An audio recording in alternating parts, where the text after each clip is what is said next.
Hi friends, I'm the vegan. I make another cheesecake today. It is a lemony cheesecake with this cashew nuts for the filling and some lemon zest. Yeah. The lemon zest is what makes it lemony. So I like this lemon cheesecake. It's a classic, and together on top of that, there's filling.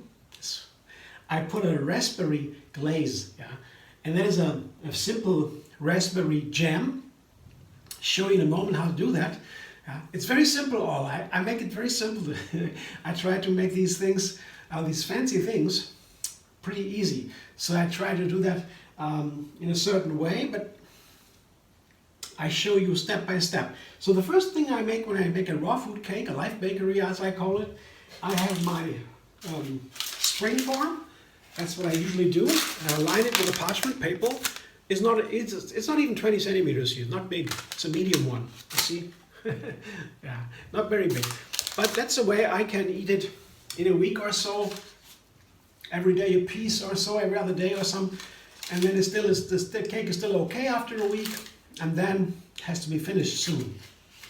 That's for me personally okay. Because it can be these life cakes. They can also be very filling and a good, yeah, as almost a meal replacement. You know, have a whole meal, maybe a breakfast, and you just eat a cake instead, a piece of cake.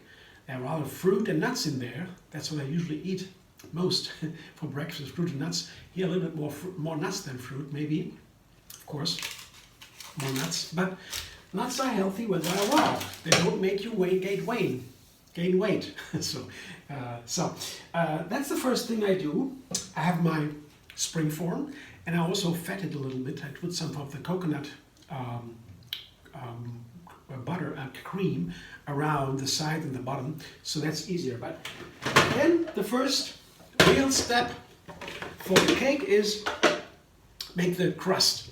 And for the crust I have today, I usually make almonds and dates. That's the easiest way to make a crust. Here, I have 1.5 cups of dates, almonds, and here 15 dates this time, or 16, a little bit more than usually. They are these medium dates, not too small, not too large. Yeah, a little bit soft, a little bit firm. So not the biggest, softest dates, but the medium. But they're very inexpensive. These kind of dates I can bulk, buy them in bulk, and then save a lot of money. And they are delicious, wonderful. And the almonds and the dates, that's the best base usually for the start. I put the almonds here in. And before I put the dates, I ground the almonds, coarse meal. First step, always, coarse meal. Okay. Whatever nuts you use, that's what I usually do.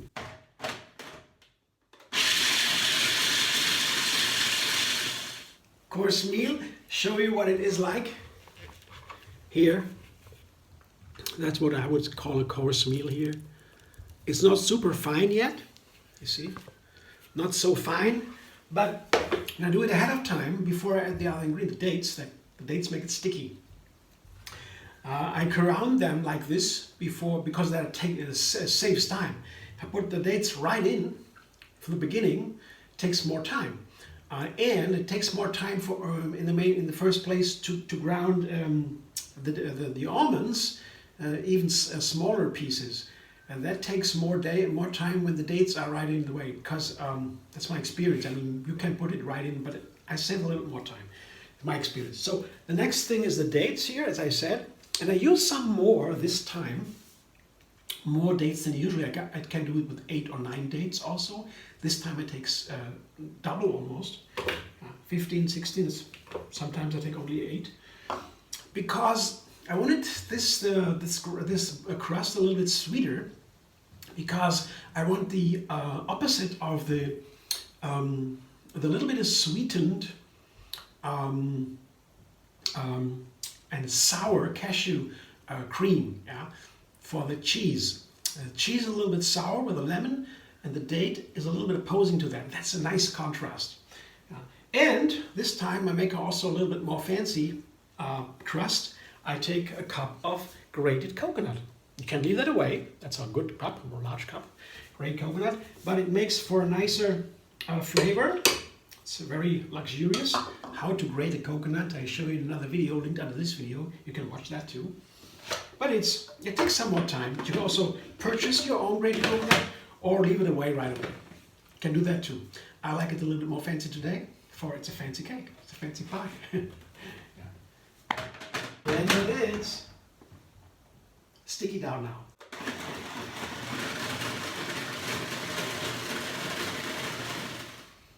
Yeah, now this is the sticky dough. First, coarse meal, then with the dates and the coconut grated. Sticky dough. This now is ready to make the crust. See, sticky dough looks like that. See, it's sticky. You stick it together, it keeps together. Now these pieces, and I mean, the flavor of this crust with the coconut is such a difference, right? It makes a difference. And not only the flavor, it's also the texture, because texture, of course, for a crust is important. You don't want to have a marzipan. You don't want to have it too dense. If you blend the nuts too long, you get a marzipan, very heavy. Sometimes that can be delicious, but for this cake, I would rather have, for my cakes usually, I would usually have cakes that are more light and fluffy. So not too over processing the almonds, and together with the coconut, the grated fresh coconut, you really get, or you can also have dried coconut, desiccated, whatever you want. I like it more fresh because it's fluffier. It's a nice texture. It's more like a cookie almost, you know. So I have some of the crust here. I leave it. I don't take that. I take it for the next portion. So I would rather say, take a little bit less almonds if you want to have a right amount. I have here almost 2 cups of almonds. 1 cup is enough. 1 cup of almond, 1 cup of grated coconut, and 50 dates. That would be enough. You see, I have enough of the crust. Now I don't want to have it too huge a crust. So I come back in a moment. I press a little bit more to get the crust really firm and cuttable. So I come back in a moment, show you what it looks like. Takes some more time to press it down here like this. That's the crust here. See, it is firm, and I guess it is even easier to make the crust, technically I mean, with the coconut, with the grated coconut, because it keeps together easily. Usually that's the job of the dates. The dates make it juicy and sticky, but the grated coconut has also this soft and juiciness, and that makes it also sticky. So it's easier to make it with the coconut, and it tastes a little bit better even. It's, as I said, a fancy cakey. So now, that's the ground, the base, very easy. Now I need my blender to make the cheese, second part.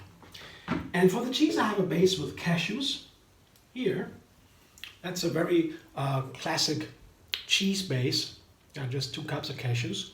Some say you gotta use soaked cashews, and that if you have not a power blender, the soaked cashews are of course easier. You soak the cashews overnight for 4 or 5 hours or so, and then you drain them, and then you blend it. Then it's easier to blend.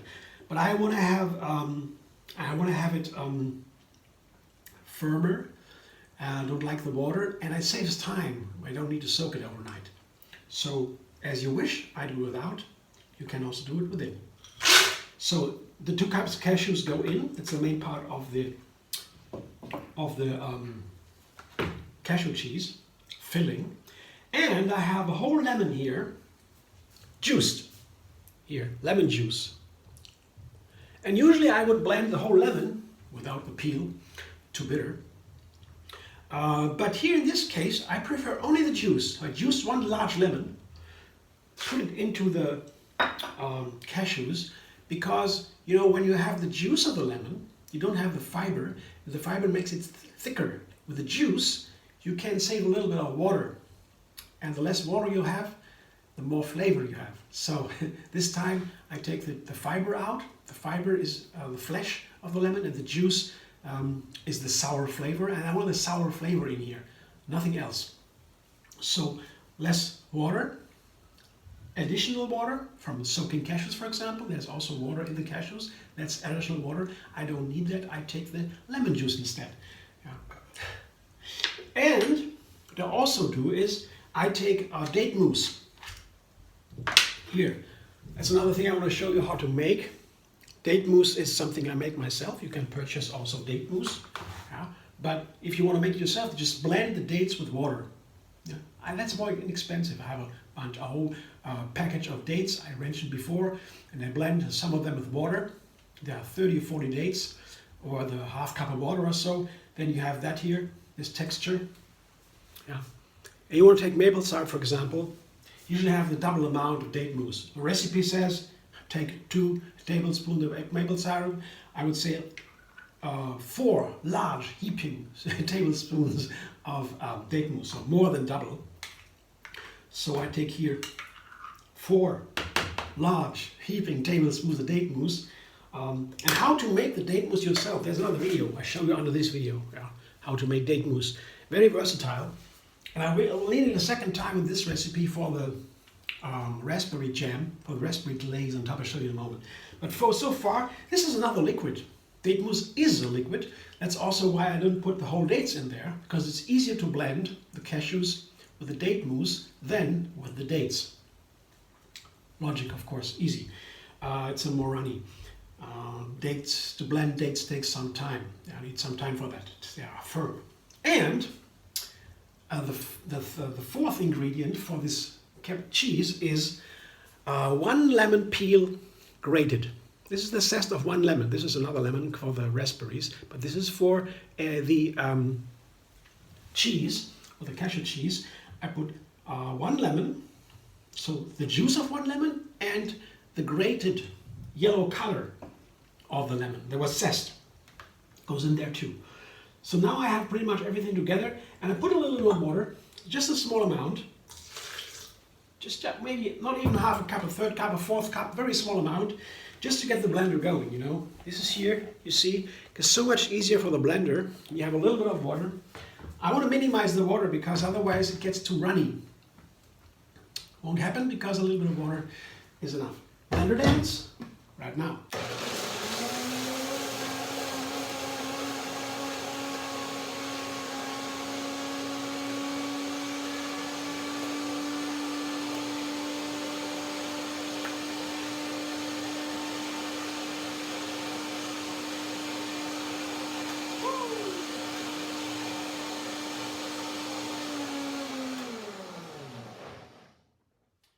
You can see this is the right amount of water.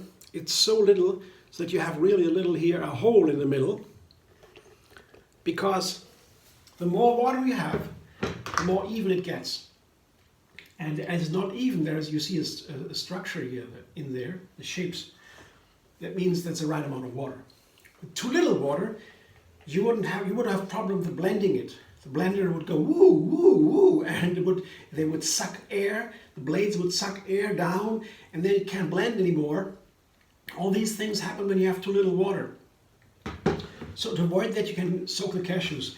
I prefer this. But what I do now is, I want to make this cream, so I want to give it a second blending. The first blending has been done, so the cashews have been broken down, so now they soak a little bit. There is still water in that cream. Yeah, it's a cashew cream now. And now the cashews begin to soak very fast. When I soak it overnight, I need 4 hours or 5 hours to soak them. Here, it very, very fast after the blending. And after the moment here, when I'm talking, it soaks here. I will do a second blending and then make it really creamy. And in addition to that, I add coconut mousse. Here. Not coconut butter. It's coconut mousse is, you know, they have coconut cream and coconut butter. And coconut oil. Now, I think the names are different. You have 3 things. You have coconut milk, coconut cream, coconut oil, and coconut butter. Now, 4 different things you can purchase from the coconut, yeah, if you are not buying whole coconuts. So grated coconut is another one. But you can take coconut oil, for example, to get the cream filling, the cheese cream firm, to make it firm. Yeah, you can take coconut milk and the firm part. You have a coconut milk container, can, the coconut, the firm part, sits on the top. Yeah, you can take that off. That is a firm part, and that you could use that to make the cashew cream firm. But I take the coconut butter. Yeah, and that's the right expression when you buy it in the States or so. Coconut butter has more of the coconut. Coconut oil, you take it out. You take the firm parts, the fiber, out of the oil. You only have the oil. It's a real liquid. And that is not so healthy, not so wholesome. But the coconut butter has more of that fiber.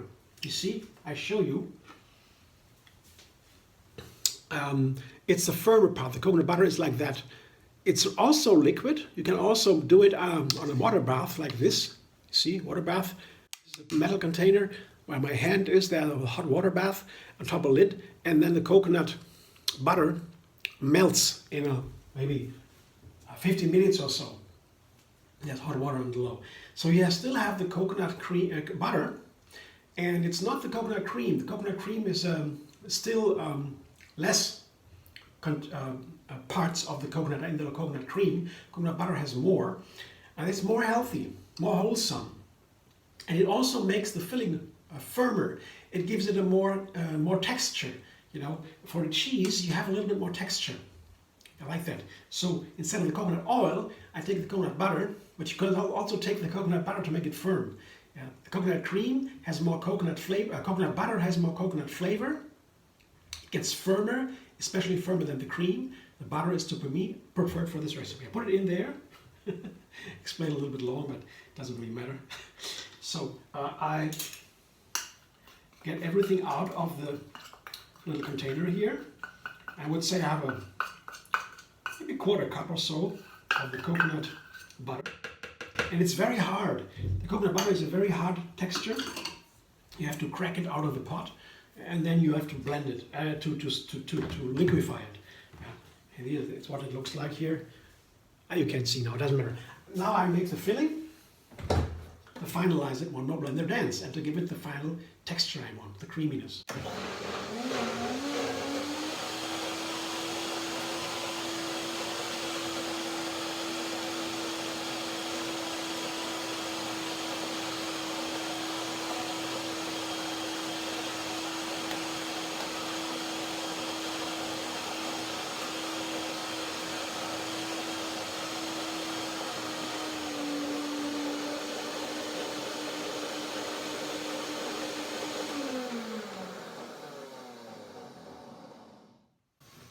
It might be a little bit critical. I just saw the top of this cream remains on the top. So I want to make sure everything is really turned over. So I give it one more. Yeah, there was some air. This is, you get the air bubble above the blades when you have a little bit too little water in that. I don't want to have more water. I want to have it a little bit firmer, as I said before. So to reach that, I just turn around a little bit with a tool here, and do one more time. It's only work out, no problem.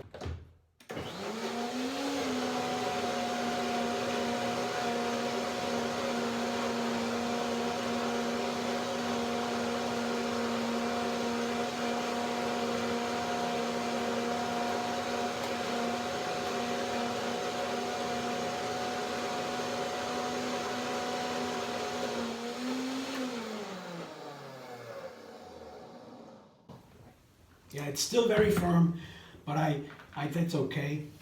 And you look, it looks so creamy now. But you see the firmness already there. And as soon as you put it in the refrigerator, it will completely firm up overnight, and you have your cheese. Let me taste it for a moment. There we go. That's cheesy. That's okay. Has a nice lemon flavor. There is a coconut flavor. When you take the coconut oil instead of the butter, or the cream instead of the butter, you will have it. Not so much a coconut flavor as you prefer. Yeah, you can do that too.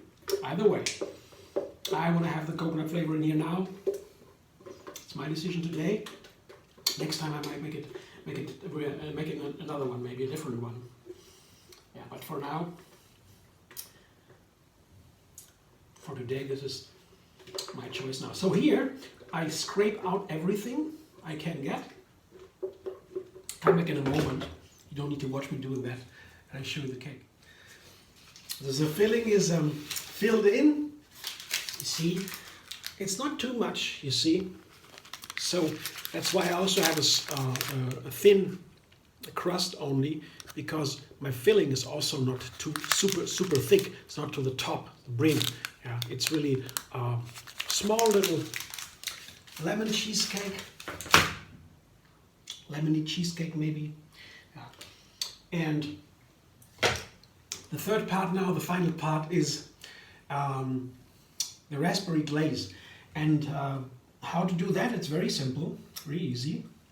These are the raspberries. Oh, let's say it's half a cup, maybe a cup. Yeah, a cup of raspberries here. Have been frozen. We're in the winter season. And here is the metal container again. The hot water here, lid on top. Half an hour it's thawed like this. And when you freeze and thaw the raspberries, you see they have a little bit of juice here coming out of the raspberries. Maybe you don't see it now. Yeah, there's some juice, you know. And you can mash them like this. Because I don't want to, and then the juice comes out when you mash them, you see right away. Yeah, that's how I make my jam. The so-called jam. I just mash it a little bit. The raspberries are so soft, but they have these little seeds. Inside the raspberries there are some seeds. And these seeds, if you put them in a blender, they break up and then they are coarse in the throat. Not so nice. I don't like that. And the professional chefs you were watching a cooking show or so on TV, other than this one, the professional chefs, you will find they always press the raspberries through a sieve, through a strainer, to get the seeds out. I don't need to do that. I like the seeds, but I don't want to crack them open. In the blender, you crack them open. I don't like that so much. They're sharp, the little guys. They're hard, firm. So I just let them in, and they're round, and they don't disturb. They are very nice if you don't crack them open. Yeah. So I just now do this very simple, this mashing, yeah. And together with the raspberries, I put a little bit more refinement to it.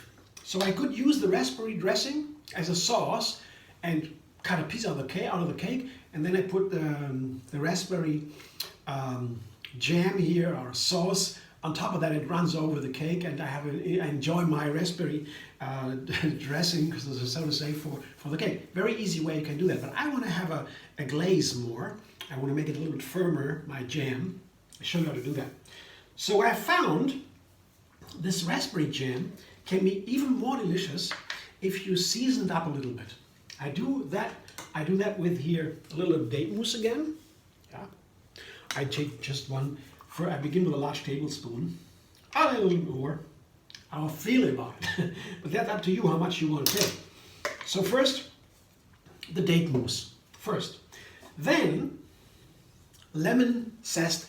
And that's the bringer here. You know, try a little bit of lemon zest. It's a whole lemon zest. I take a half of it first. Half of lemon zest. Large lemon. Half of it. Yeah. But you got to try that really. I tried that once. The lemon has a fantastic flavor. Put a little bit of lemon zest and date to it. It explodes. You know, the essence of the raspberry flavor, the heavenly flavor of the raspberry, you get that with a little bit of lemon zest. It's such a nice combination. And that's not a secret. It's very well known for the chefs. But raspberries are really heavenly, but with this, even more so. You gotta try that, really, it's amazing. It works wonders on the raspberry. So I just put that in, and we'll taste it now. I want to see if I need some more zest or some more date mousse. Let's see in a moment. It's a nice jam, still runny.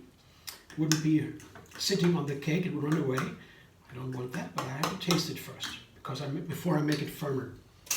Take a little spoon here, taste it. Oh, so good. Well, A little bit more date mousse. Come on. Third tablespoon. A little bit more. And a small amount of lemon zest also. And some vanilla. I said it is a half teaspoon, not too much. Yeah. Half teaspoon, not more. To make it fancy today. It's a fancy cake, and vanilla is the most fancy seasonings, or one of the most fanciest seasonings. It opens the senses. You have a beautiful flavor, then you put a vanilla into it, and then you open the senses for this flavor. It's really all over feeling. Vanilla is fascinating, pretty expensive, so I take it not so much, but it's wonderful. And I think for these heavenly raspberries, vanilla might be the right thing to add. I tried today. Last time I made this similar raspberry jam without vanilla. Today I thought, well, let's try. Let's see. So let's see. I will taste it now one more time. If everything is right, or if I want to add something else. Let's see. One more. That's pretty complex. Wonderful. That's it. You see, this is the texture of my jam. Yeah. And now I want to make that keep together. So to do that, I add some of this psyllium husk. Or a psyllium husk is a seed of a plant, of a fruit. It's brown and long and dry, usually when you buy it, and it grows in the desert. And it has these very hard seeds, like stones, very hard. You can't possibly eat them. If you eat these fruit, then you have to take out the seeds all the time. You can drink them with tea or so. It's a wonderful, very healthy fruit. It's like a snack. You can take them everywhere, dry, you know. But when you ground the seeds, the psyllium husk, you have that. This is a white powder, almost white, and it's super healthy. And it is a thickener. It's very well known. Psyllium husk. I will put it here 3 teaspoons into this. Gotta be careful now. I'm gonna stir it while I'm doing it, because I don't want to have the lumps.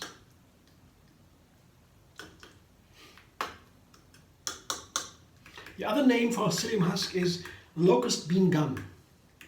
Locust bean, I guess that is the bean I'm talking about, the fruit I'm talking about before. Locust bean gum, psyllium husk, that's the same. And you get it, I get it in not always in a health food shop. It's not always easy to get. It's a well-known thickener. You can get it, but maybe you have to look for it. But I like this psyllium husk or locust bean gum so much because it has a nice thickening effect. It doesn't thicken it up too much. It doesn't make it not gelatinous, not that way. But it is not. It has no flavor almost. It's pretty neutral in flavor. That's why I prefer it to many others. If you're really hardcore thickener to make it really cuttable, I would take something else. You know, coconut oil, for example. You can do that with coconut oil. It hardens up so much, especially when it's cold. But the locust bean gum is a nice compromise. It has almost no flavor and makes it nice, thick, and not too thick. Can also be a problem when you make it too thick. It might not be nice enough. But for the topping of the cake, for the glaze, that's okay. I'll be careful here. I don't want to put too much in at the same time, so I take my time here. As I said, to avoid lumps here. It's not so nice. You have a jam, these wonderful raspberries and the vanilla. You don't want to have lumps. That would ruin it or make it not so nice. I already see it thickens up. It gets thicker here. Show you in a moment, and you can see it is thickening up. And overnight, on top of the cake, it will firm up in the way I like it. And tomorrow I will show you what it looks like when I cut a piece out of the cake. So you see, it has changed already, the texture. Just see, it's much thicker now, but it's still, there's no lumps. I hope so. That's what I know put on top of the cake. Show it again, the nice surface here. I will put the raspberry glaze on top now.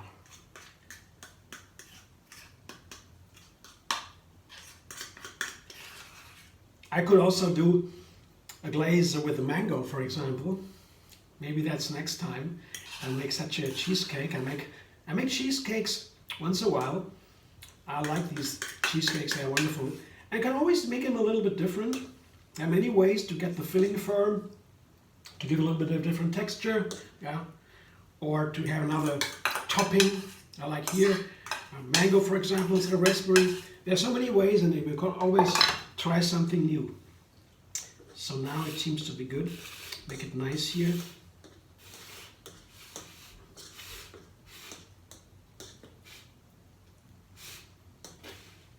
And tomorrow I can cut out a piece out of it and show you what that piece of this wonderful raspberry cheesecake looks like. So, see you in a minute or in a second for you. For me it will be another day, but this will be thick. Thanks for watching. I got it. It's done. I touched the surface and I see it's firm. I had no doubt. This time I've taken 3 teaspoons psyllium husk to firm this up, yeah, the top layer. Last time I had only 2 teaspoons and it was okay, but this time I wanted to try a little bit more, so I took 3 teaspoons, and I knew it would be firm. Yeah, just always touching it is always the sign.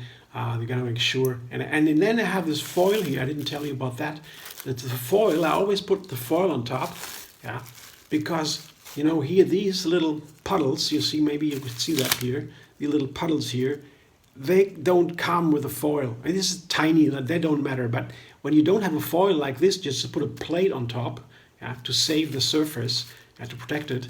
Put a plate on top without the foil, then you will have big puddles here. The water comes down from the plate onto the surface, and then it's no longer this nice beautiful red color. It would be lighter, darker, and so shades, puddles. I don't like that. So this is the foil is the tool here, very versatile, to make sure the surface is beautiful, like this. Isn't that beautiful? I just saw it and said, yeah, nice. So that's the first part, and I can smell the lemony fragrance. It's beautiful. So let's see, I have a lot of lemon in there. I want to see what it tastes like. I'm very excited. So first thing, I take the foil off, and I will reuse the foil. I will come back and put that back in the fridge. I take out my piece, enjoy, put the foil back on top. It goes into the fridge, so I can reuse it. I won't throw it away that easily after a week or so when the cake is done. If nobody comes and visits me, I see tomorrow. Then the foil will go into the recycling. So yeah. So now let's see what I can do. I will open now the springform. So it has been in the fridge for 1 night. Yeah. So 1 night, and now the next day I'll open the springform. For that I have to open the springform, make it wider, and then maybe, yeah, I have to drive, close it again, to drive around the cake with a little knife here to make it not pick to the sides. Sometimes when it picks to the side and you open it, you tear in the surface. It opens up. So, but when you drive around with a knife like this, then that doesn't happen. So sometimes I need to do that, sometimes not. It always depends on the cake, what kind of filling you have. Yeah. So I sometimes do that. But that is easy, as you see, that is easy. Yeah, drive around carefully. Now I can open it. Yeah, that's easy. Works. So, looks nice so far. Oh yeah, that looks nice. I'll show you. Here. That's my raspberry cheesecake. Isn't that beautiful? It's a nice filling and a small topping. A nice topping, not too large. I will take this knife now. Each cake requires a different knife. Sometimes I have a cake where the filling has fruit pieces like apples or whatever, pears or so, whatever I put in the filling, and then I need a knife with this kind of surface here, of blade, you know. You can see the little teeth here, and this is another one for the cashew cheese cake. I don't have fruit inside. It is not needed. I'll cut through that easily. And this is a thinner blade, it's nicer. So I cut into the middle, push the knife through until the bottom. Oh, it's very soft. It's a nice cake. It's soft. Needs to be cake. It's soft.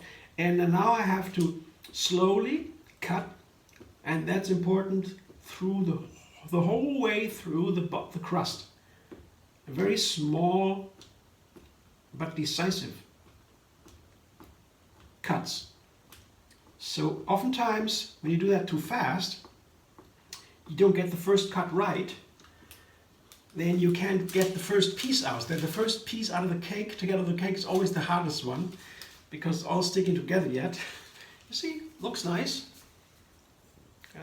I don't even need to use hot water to wash the knife. I can just continue right in the middle.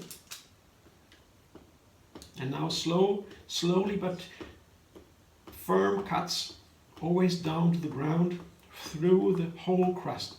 Otherwise, it's important to get the first piece out. That's always a little bit critical. Let's see, it works. Yeah, look at this. Wow. Oh, I should put it on the plate first. No problem here, not causing any risks here. Whoops. Wow. Oh, that's nice. I taste it. Wow. Let's have a look. What do you say? Isn't that a nice cheesecake? Raspberry cheesecake, they're beautiful. In the middle it comes down a little bit because, you know, this is the thinnest part of the cake, the pie. And I know that already from my experience, it's a very soft cream now. That's wonderful. It's always the most important part, how the filling, how that firms up and what it's like, the texture. And the fresh cake, only one night, has sat in the fridge only for one night, and that means this filling here, the white part, will firm up even more after 2 days or 3 days, and it gets more and more delicious usually. Yeah, the texture builds. The last cake I made was a cake with I called it Linzer pie. Yeah, the chocolate nut filling and a little jam on top, so very dark cake. It was awesome. But you know what? After 1 week, I tasted a piece. I had it before too, but after 1 week, the piece I ate after 1 week from that pie was the best ever from that cake. So it took 1 week to really get the best quality. I mean, it was always delicious. Very massive pie, you know, and nuts and chocolate and jam on top. Delicious. But after 1 week, it was such a wonderful texture. Wow.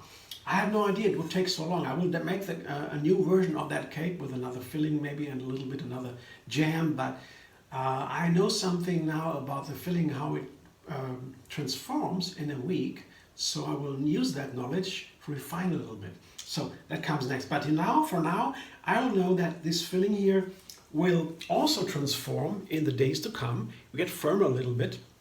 It's always like that. So if you want to serve that cake to your friends, I recommend to make it maybe 2 days ahead of time. You can also, I could serve it right now. My friends would love it. I know that. They love my cakes, my raw food cakes. Yeah. But if you serve them, if you have a chance, do it 2 days ahead of time. It's even better. Yeah. So I'm very happy with this one. I enjoy right away. 1 piece, and then it goes back in the fridge, and yeah, I enjoy. But this cake, you know, these kind of cakes are so nice. I was always a great cake fan. Just another little story from my youth. My grandma, she had 8 sisters. Yeah, and they had a bakery, the family earlier on. So When we had a birthday party, any birthday party, we always had to go to Grandma. She lives on the top of the hill in the village with her husband and my grandpa. We all had to go there, all family, that was so many, and everybody has to eat minimum 3 pieces of cake. And made always 5, 6, 7, 8 cakes, different pies. All the grandmas came, all the sisters came, made their cakes. You know, there was only one part of the party, the cakes, but we all had to eat at least minimum 3 pieces of cake. You know, all kinds of cake, and so I like it. But these ones here are filling, but they don't make me fat. And that's the difference. The cakes at that time were very heavy, but these are wonderful, fresh, refreshing, and full of energy, and they don't make me fat, these raw fruit cakes. That's why I like them even better.